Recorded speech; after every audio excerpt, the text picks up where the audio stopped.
ഇപ്പോൾ വീടിൻ്റെ റൂഫൊക്കെ ലീക്ക് ചെയ്യില്ലേ മഴയത്ത്, അപ്പോൾ നമ്മൾ പറയും അവർക്ക് തന്നെ അറിയില്ലായിരുന്നു അവരുടെ റൂഫ് ലീക്ക് ചെയ്യുമ്പോൾ എന്ത് ചെയ്യണമെന്ന്. They themselves did not know what to do about the leaking roof. They themselves, അവർക്ക് തന്നെ സ്വയം അറിയില്ലായിരുന്നു എന്നുള്ള അർത്ഥമാണ് they themselves. നമ്മളെ സഹായിച്ച ഒരാളെ കാണുമ്പോൾ നമ്മൾ കൂടെയുള്ളവരോട് പറയും ദേ ഇയാളാണ് എന്നെ സഹായിച്ചത്.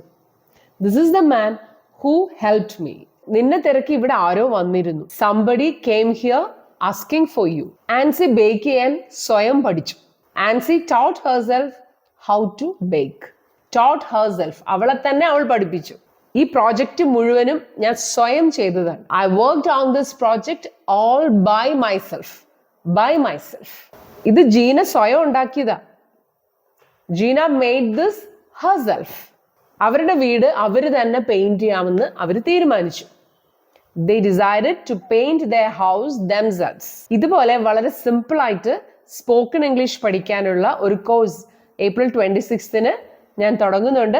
താല്പര്യമുള്ളവർ ഈ നമ്പറിൽ കോൺടാക്ട് ചെയ്യുക അല്ലെങ്കിൽ വാട്സാപ്പ് ചെയ്യുക. കൂടാതെ ഇംഗ്ലീഷ് ഗ്രാമർ ക്ലാസ്സും ഉണ്ടായിരിക്കും. ഇന്നിപ്പോൾ കേരളത്തിൽ നടക്കുന്ന കാര്യങ്ങളൊക്കെ കാണുമ്പോൾ ശരിക്കും നമുക്കൊരു പേടി തോന്നില്ലേ? മുമ്പൊക്കെ പത്രത്തിൽ ഒരു വാർത്തയായിരുന്നു ഇതൊക്കെ നമുക്ക്. ബട്ട് ഇപ്പോൾ നമ്മുടെ തൊട്ടടുത്ത് എത്തി അല്ലേ? കുട്ടികളൊക്കെ തമ്മിൽ വഴക്കു കൂടുക, തമ്മിൽ കൊല്ലുക വരെ ചെയ്യുന്നു. അടിയന്തരമായിട്ട് നമ്മൾ എന്തെങ്കിലും ചെയ്യേണ്ട ഒരു സമയമാണിത്. നമ്മുടെ കൊച്ചു കുട്ടികളുടെ ഉള്ളിൽ ഈ വയലൻസും ഈ അക്രമവും ഒന്നും വരാതിരിക്കാൻ ചെറുപ്രായത്തിൽ തന്നെ കഥകളിലൂടെ നമുക്ക് അവരുടെ ക്യാരക്ടർ മൗൾഡ് ചെയ്യാൻ പറ്റും. സ്റ്റോറീസ് എന്ന് പറയുന്നത് നമ്മുടെ സബ് കോൺഷ്യസ് മൈൻഡിനെ സ്വാധീനിക്കുന്ന ഏറ്റവും വലിയ ഒരു മീഡിയമാണ്.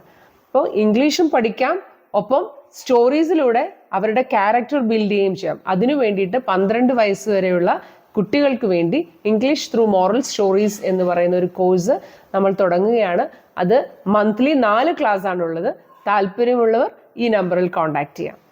ഒപ്പം 8th, 9th, 10th സ്റ്റാൻഡേർഡിലെ കുട്ടികൾക്ക് physics, chemistry, biology online tuition നമ്മൾ തുടങ്ങിക്കഴിഞ്ഞു.